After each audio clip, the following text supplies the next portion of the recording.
আসসালামু আলাইকুম everyone, সবাইকে জব ক্রেজ বিডি পেজে স্বাগতম। আজকে আমরা অফিসের জেনারেল একটি সুন্দর অঙ্ক নিয়ে আলোচনা করব। আহ, অঙ্কটায় বলা ছিল যে root over 288 minus root over 98 plus হচ্ছে রুট ওভার এত, এটার ভ্যালু কত আসলে আলটিমেটলি। তো কোশ্চেনটা দেখতে আসলে অনেক কঠিন মনে হলো, আসলে এটা আসলে অনেক সহজ এবং আমাদের কিভাবে চিন্তা করতে হবে এক্সাম হলে, এটা আমরা আজকে শিখবো আসলে। তো প্রথমত আমরা অপশনের দিকে তাকাবো। অপশনের দিকে আমরা এখানে কি দেখতে পাচ্ছি? এখানে দেখতে পাচ্ছি যে এখানে প্রত্যেকটা অপশনের মধ্যে কি আছে? রুট টু আছে।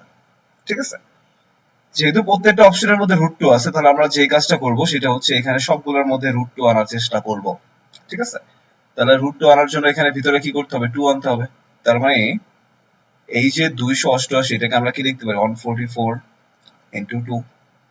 ঠিক আছে, আর 98 যেটা আছে এটাকে আমরা লিখতে পারি 49 ইন্টু টু। ঠিক আছে, তারপর হচ্ছে এখানে এটাকে লিখতে পারি 16 ইন্টু টু। আর কেন টু লিখলাম? কারণ হচ্ছে আমাদের এখানে রুট টু লাগবে। এখন 144 কে যদি আমরা রুট করি তাহলে হবে 12, আর এখানে হবে রুট টু। মাইনাস 49 কে রুট করলে হবে 7, তাহলে এখানে হবে রুট টু, প্লাস এখানে হবে 4 রুট।